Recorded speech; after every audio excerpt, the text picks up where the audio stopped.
para fazer aí as suas questões para o Caim. Gilberto, professor Gilberto, por favor. Ok, tá me ouvindo? Tá me ouvindo bem? Sim, está ótimo. Tá. Eu queria parabenizar, eu achava que conhecia o Caim bastante e vi que não conhecia nada. Quero dar os parabéns sinceros a ele pela grande experiência profissional e acadêmica que ele tem, né, que permeou, né, em todas as áreas da geologia, desde o pré-cambriano até o recente, e com uma dedicação invejável, uma empolgação enorme, né? Realmente eu fiquei muito impressionado com toda a produção que ele nos deu, nos proporcionou, né? Aqueles 400 arquivos. Aquilo é um material excelente. Eu estou adorando ter recebido aqueles trabalhos, aquelas Tem que ter alguma razão para também justificar o trabalho da banca. Pelo menos ganharam uns livrinhos aí em PDF. Se tivesse ao vivo, eu ia estar levando aí uma versão em papel, autografada. Agora eu vou falar isso, vou me comprometer. Acho que eu não tenho de todos, não, mas dos que eu tiver, quando a gente tiver chance, eu vou fazer aí uma distribuição pela banca. Tá bom. E uma coisa que me impressionou bastante é que você, desde o início, sempre quis ser, né, e esse é o seu dom, sempre quis ser professor. Você teve chance de ficar na empresa, né, trabalhar na Vale do Rio Doce. Aliás, você impressionou a todos nós quando você, na primeira página do seu memorial, você coloca uma foto que tem na lapela um martelo de ouro da Vale. Isso aí não é para qualquer um, né? Eu perdi, rapaz. Eu sei disso, eu sei o valor do que isso tem. Eu perdi o martelo. Perdeu? Só na foto agora. Só na foto.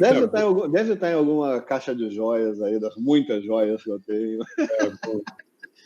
E a gente tem muita coisa em comum, né? O nosso interesse, eu fiquei pensando, né? Eu tenho basicamente 15 anos de diferença de você, né? E a nossa trajetória foi muito semelhante, muito semelhante. Nosso interesse sempre foi na evolução costeira, né? O meu interesse, principalmente. Você passou isso e muito mais, né? Você fez muito mais coisas até do que eu fiz, realmente, e publicou também muito mais. E agora, na evolução costeira e no estudo dos ambientes de sedimentação carbonática, nós temos muita coisa em comum, né? Eu vi que você trabalha muito com os corais e tudo, né? E eu fiquei na maior inveja quando eu vi que você ganhou um prêmio. Isso era uma coisa que eu sempre quis. Isso é um prêmio, né? Fazer. Era visitar a Austrália, mergulhar na Grande Barreira de Corais. Você ganhou um prêmio, fez um estágio numa ilha mais externa da Barreira de Corais, na Ilha do Lagarto, não é isso? É fantástico, isso é impressionante. Sensacional. Mas deve ter sido sensacional mesmo. Eu tenho 1 milhão de fotos dessas coisas. Depois eu ia fazer uma sessão de fotos aqui, de qualquer hora tem que fazer. Não, e você, a sua organização... Ainda teve o luxo, né, desse evento, que tinham 2 fotógrafos do National Geographic Magazine. Então eu tenho as fotos dos caras. As minhas fotos são aquelas fotos de xereta submarina, né? As fotos porcaria. Mas a gente tem a sorte de, no Coral Vivo, ter fotógrafo muito bom, né? Ter o Léo. No Ilhas do Rio, ter o Átila Peixe, o Átila, que é sensacional. Exatamente. As fotos do Átila são maravilhosas. Eu tive chance de trabalhar com o Átila há pouco tempo atrás. Ele participou de uma banca de uma aluna que eu orientei. Eu tive o prazer de conhecê-lo. Ele é uma figura humana maravilhosa. Né? Fantástico. Então eu tenho essa sorte de mergulhar e falar, mas essas fotos são suas, você mergulha e tira foto. Não, as fotos não são minhas, não. As minhas fotos são de xereta GoPro submersa. Essas fotos que de vez em quando eu coloco aí são as fotos do Átila, da Marion, do National Geographic, do Léo Curran, lá da Bahia. Eu anotei algumas coisas que você falou, fui memorizando. Você falou do Polônia. Quantos anos que eu não ouvia falar do Polônia? A Polônia foi da minha turma. Olha só, José Carlos Polônia, um grande geólogo. Trabalhou com a gente em Caeté, na Vale. Depois ele foi visitar. Do Paulo Lano, o Carlos Soares, que figuras maravilhosas, né? O Carlos Soares, né, que deixou a gente, né? Cedo, né? Impressionante.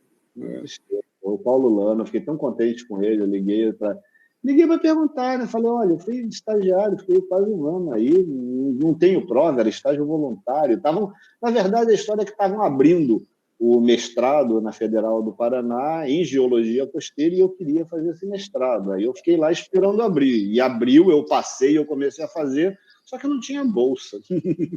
Esse teu interesse inicial pela Geologia Costeira não foi... O primeiro estágio que você fez depois que formou foi no IPT, né, na área de Geologia Ambiental. Não, esse eu ainda era aluno. Eu fiz isso aí enquanto eu era aluno. O primeiro estágio que eu fiz já foi esse dos Estudos do Mar. Na verdade, influenciado... Quem te influenciou? Você, o Jorge Palma e o Alberto Figueiredo, o trio do Lagemar. Eu fui lá, quando eu era aluno de graduação, visitar vocês no Lagemar, lá em Charitas. Eu lembro. Percorrer aquele negócio todinho lá. Você sempre foi interessado nessas... Escrevi uma carta para você pedindo dicas de como que a gente podia fazer o projeto para estudar a plataforma. Não sei se tu lembra disso. Nessa época eu estava lá no Paraná. Aí você me falou para conversar com o Jorge Palma, que na época tinha um contato, não sei se era Remplac ou qual que era, com o pessoal da Remac, com o pessoal da CTRM. Lembra disso? Foi, isso mesmo. Era por conta disso. Você... Palma, né? O Alberto era amigo do meu pai, né? O Jorge Palma, você que me indicou, e você era o tio do Ivan. Nós temos essa relação através do Ivan, né? Uma relação muito boa, de amizade, antiga, né? Agora, uma pergunta que eu queria te fazer, já que você, e eu sei que é uma das grandes especialidades suas, né? O geoprocessamento, e você, inclusive, nos deu aula de geoprocessamento, não me lembro... foi mais de 20 anos atrás, eu não sei se a gente estava na UFRJ, o Lagemar estava na UFRJ ou estava na UF? Estava na UF. Na UF. Você chegou a dar umas aulas. E naquela época ninguém falava ainda nisso, e eu fiquei impressionado com a sua capacidade, né, de entender. Aí você explicou o porquê, né, porque você começou no mapeamento lá com o pessoal na Austrália, né, com o mapeamento das minas, né, de ouro, que você tinha uma chance de aprender essa técnica lá, né? Foi de lá que você trouxe essa tua... Do geoprocessamento mesmo, olha, os primeiros interesses assim, de geoprocessamento, eu gostava muito de ver mapa e comecei a ver mapa no computador, ainda no segundo grau, ainda lá em Houston, com um empreguinho desses empregos de verão de catalogar coisa, não sei o que, num escritório lá de coisa de mapeamento, com coisa assim, com ver mapa em biblioteca. E geoprocessamento mesmo, aí eu fiz esse estágio no SEMPES, com a Cristina Bentes e com o Fernando Pelon. O Pelon, na verdade, era o cara que assinava o estágio, mas o Pelon estava na França fazendo o doutorado dele, então ele era o meu orientador, de fato, era a Cristina Bentes, que é geóloga do SEMPES até hoje, fez doutorado na COP, né? Segue sendo uma amiga, como o Pelon continua sendo um grande amigo. A gente ainda se encontra, discute bastante essas coisas de geologia, né? E eu comecei a aprender, era o tal do CITIM que tinha na época, era um programa do próprio INPE, feito pelo INPE, estava todo mundo tentando desenvolver, tinha 2 telas, era uma coisa super modernosa, mesa digitalizadora. Foi lá que eu comecei a olhar isso. Quando eu entrei para a Vale, né, quando eu entrei para a Docigel, era uma bagunça. Estava naquela transição entre mapas de papel e mapa de computador, mas mapa de computador, muitos mapas que vinham do pessoal que era da engenharia, então eu desenhava mapa em CAD, né? Que era muito bom para estruturas pequenas, lugares pequenos, como deve ser de engenharia, ou para obras fixas, como barragem, né? Mas não tinha mapa para fazer geologia, e a gente começou a estudar isso, e foi isso que me levou a fazer um curso, o primeiro curso que eu fiz na Unicamp, pela Docigel, a Docigel me mandou para a Unicamp fazer um curso, né? eram 3 cursos, na verdade. Era um curso de processamento digital de imagem, para começar a mexer com imagem de satélite, com o Álvaro Crosta, o curso de geoprocessamento com o Barros e o curso de geoestatística com o Armando Remacher. Eram as 3 coisas que o computador estava entrando, que até então era máquina de calcular, máquina de somar e essas coisas todas, né? E o computador estava entrando na avaliação de recursos, e eu fui fazer o curso com o Armando, né? As imagens de satélite, eu já tinha, na graduação, trabalhado com o finado seu xará, Gilberto, né? Gilberto Amaral, né? Que era da Unicamp e do IPT também, tinha sido meu professor também na USP. A gente mexia com mapa de Landsat impresso, a imagem de satélite vinha impressa, a gente botava um papel transparente, que a gente chamava de Mylar, um papel transparente quadriculado, e a gente ia célula por célula, não do pixel da imagem, né, mas sim do quadradinho daquele papel quadriculado, dizendo o que tinha em cada banda, para depois somar todas as bandas na mesa de luz, né? Isso era o atraso, era o começo do começo de imagem de satélite e geoprocessamento. Então, você já levou essa experiência daqui, né? Então, eu não sabia que você pegou, né? Você estudou aqui e já levou essa Depois, sua experiência. quando eu fui trabalhar nos outros lugares, já era mais até como especialista. O meu mestre de geoprocessamento é esse aí que está na nossa frente, o Barros aqui, né? E o orientador do César Henrique, o professor Xavier, que foi da minha banca do concurso quando eu entrei na universidade. Agora eu pergunto, Cainho, sei que você mapeou bastante os recifes de corais lá da Bahia, né? Vem trabalhando nisso até hoje, no projeto Coral Vivo. Sim. E aí, fazendo levantamentos batimétricos e fazendo mapas em 3D, pergunta para você, en passant, você falou de um estudo espectral dos corais, falou muito rapidamente. Eu pergunto, por que você não foi a fundo, já que você tem um grande conhecimento nisso, em fazer o mapeamento dos corais através de imagem de satélite? Está acontecendo agora, isso aí são cenas dos próximos capítulos, né?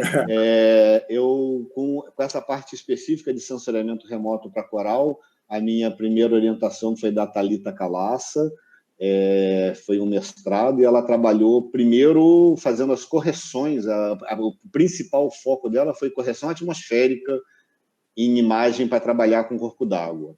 Tá? Então, ela gastou do WorldView 3? Ela estava, na época, a gente trabalhou com o QuickBird e o WorldView, o segundo, né? Que era o que a gente tinha disponível quando ela fez esse mestrado dela. Então, a gente começou tentando desenvolver isso primeiro, fazendo as correções atmosféricas, que renderam artigo, inclusive, com os colegas da geografia, do geoprocessamento da geografia da UFRJ, né? Com o Gustavo e assim por diante. O Gustavo lá de Brasília também, da UNB, Gustavo Batista. Então, os colegas, a gente se focou muito nessa questão de corrigir as imagens antes de ir, assim, era a nossa intenção, óbvia, desde sempre, começar mapeando, e a gente mapeou, nessa fase, com a Thalita, os recifes rasos de Porto Seguro. Um resultado bem legal, né? E publicamos essas correções atmosféricas. Na sequência, veio o doutorado da Thaís, que hoje está fazendo o pós-doutorado dela no INPE e continua trabalhando com essas imagens. E aí a gente começou a trabalhar com definir os espectros dos corais propriamente dito, né, trabalhar com o espectro de cada um dos corais brasileiros para ver se consegue reconhecer eles nas imagens. Também o WorldView, agora o WorldView novo, e um pouquinho do Sentinel. Ela começou a trabalhar um pouquinho do Sentinel também. E a ideia era reconhecer a assinatura do espectro no coral in situ, nos tanques do Coral Vivo, lá, que nem até uma fotinha que eu mostrei, que tinha gente lá nos tanques do Coral Vivo, e depois tentar reconhecer isso na imagem. Com muitas dificuldades, porque lá, quando a gente faz a leitura do espectro do coral no tanque, a gente não tem a coluna d'água, tem uma coluna d'água mínima, e lá in situ a gente tem uma coluna d'água muito maior. Então, tem que ter correções para a coluna d'água, que foi uma coisa que ela trabalhou bastante também no doutorado dela. Claro, o ideal seria você mergulhar com o espectrofotômetro e fazer a leitura lá embaixo. Existe, só que a gente não tem dinheiro. Existe cabo de fibra ótica comprido, a gente também já fez umas experiências com isso, um cabão de 10 metros, e o aparelho fica lá no barco, você mergulha e tenta ler lá embaixo. Estamos brincando um pouco com essas coisas, mas é tudo caro, né? Então, a situação hoje está nisso. E a próxima fase, a próxima coisa que a gente está fazendo agora é o doutorado da Júlia Caon, que eu estou orientando também, onde ela está agora trabalhando com as imagens do Sentinel, e a gente quer fazer o Atlas dos Recifes de Coral da APA da Costa dos Corais como um todo, que é a nossa maior unidade de conservação marinha no Brasil, e tem muitos corais, e tem assim só praticamente os rasos mapeados. Então, a gente está agora trabalhando nisso, com suporte também de uma aluna de mestrado, Elisa Helena, que está focando em novos levantamentos batimétricos que vão servir de controle, né, para esses que a gente vai fazer a partir da imagem de satélite. A gente tem algumas dificuldades, né, Gilberto? Os lugares onde isso funciona muito bem funcionado, e tem alguns lugares onde isso funciona, são Okinawa, claríssima, né? Água claríssima, né? Que não é a nossa situação. A gente vai querer olhar isso aqui na nossa costa, ou mais ainda, se a gente for um pouco mais para o norte, lá, para os lugares que eu sei que você gosta também, de Maranhão, de Parcela de Manoel Luiz, né? Eu imagino que em Atol das Rocas isso funciona super bem, mas os corais, inclusive, já estão mapeados, porque não tem isso tão profundo. Agora, esses que são aí na zona mesofótica, abaixo de 30 metros, aí está todo mundo querendo mapear. Isso é impossível, né? Isso é praticamente impossível. Todo mundo querendo mapear. Tem um monte de gente aí dando ideias malucas de tentar pegar outras assinaturas, coisas super sutis. É o santo grau, né? Vamos ver, é o cálice sagrado. A gente vai se aproximando, mas a gente está comendo pelas beiradas. Eu também, nesse sentido, sempre encontrei uma boa resistência dos grupos estrangeiros em deixar a gente publicar os nossos achados com sensoriamento remoto de Recife de Coral. Pelo mundo inteiro afora, Gilberto, quem publica essas coisas e quem revisa esses trabalhos são, em geral, holandeses que vieram do ITC, fizeram mestrado, doutorado, foram professores lá no ITC holandês e estão hoje espalhados na Califórnia, na Flórida, no Havaí, na Austrália, no Japão, em todos os lugares esses caras estão, e eles conversam muito entre eles são muito fechados. Fechado, né?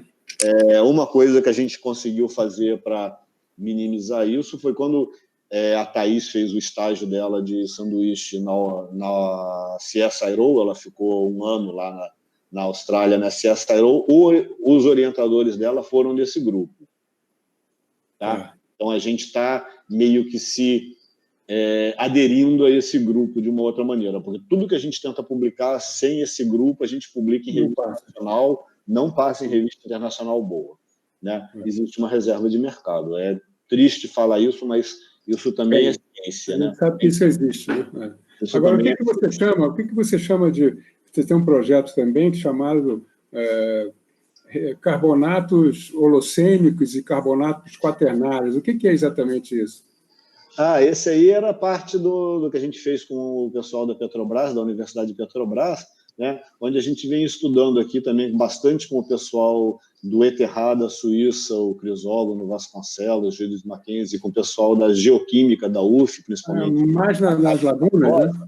As lagunas, sim. Então, na verdade, a gente tem todo um leque de sedimentação. Os microbialitos, aquelas coisas. Os microbialitos, né? E a gente tem as outras coisas que são pouco estudadas e muito interessantes também, né? Tem aquelas coquinas, né? Um horizonte fininho, tá bom, mas coquinas da Fazenda Tauá, ali perto de Búzios, né? Ali tem aquele pedaço todo, o Pântano da Malhada, que tem acumulação de carbonato também, né? Então, a gente leva esses alunos todos para discutir o que é sedimentação carbonática, quais são os ambientes de sedimentação carbonática, retrabalhamento. Então, tem retrabalhamento por duna, dessas conchas todas acumuladas também. Eu acho que uma das primeiras... Os coraizinhos de Búzios também, a gente leva o pessoal para mergulhar nos corais de Búzios. Búzios não faz Recife de verdade, né?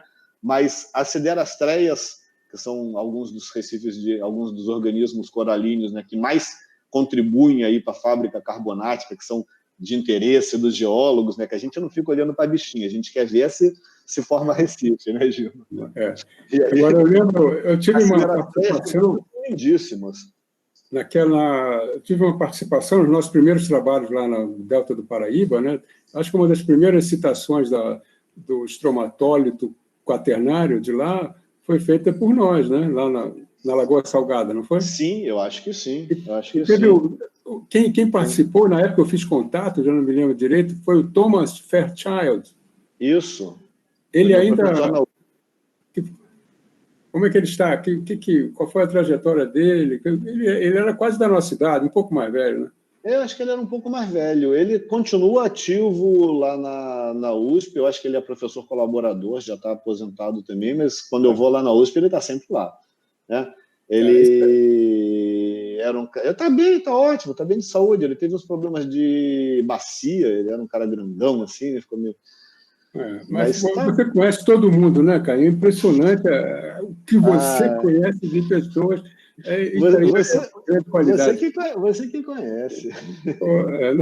Não, só tenho Agora, eu espero que a gente consiga fazer um trabalho juntos, né? Que a gente não fez ainda, publicar um trabalho juntos. E aí eu penso no seguinte: você teve há pouco tempo atrás, eu tive o convite, conversei bastante com o Wilson, o professor Wilson, da Geoquímica, naquele projeto em Itaipu. Você participava desse projeto?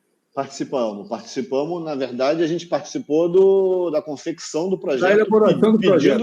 Pedindo dinheiro. Mas, olha, eu fiquei, porque eu tenho uma ligação com a prefeitura agora, né? E eles ficaram, e eu fiquei totalmente decepcionado de um projeto daquela qualidade ter sido negado. Eu fiquei chocado com isso, mas a gente vai reverter isso. Eu espero poder reverter isso em breve. Espero poder reverter isso em breve. É muito triste também. E a nossa Lagoa de Itaipu está precisando. Assim, exatamente. É uma coisa, né, Gilberto, que a gente é cidadão de Niterói, né? Eu acho que exatamente. É a parte da nossa devolutiva, né? A parte da nossa participação aí com a sociedade. Eu tenho obrigado bastante pelas coisas da Lagoa, até vou falar aí na nossa próxima apresentação, falar um pouquinho dessas coisas aí também. Então, acho que a gente vai fazer um trabalho junto nesse sentido, certamente. Mas tá bom, Caio. Te agradeço, e parabéns mais uma vez. Eu que agradeço demais. Fiquei muito contente. Obrigado. Falou. Muito obrigado, Gilberto. Eu passo, então, agora a palavra ao professor Edson Bidoni para as suas considerações. Por favor.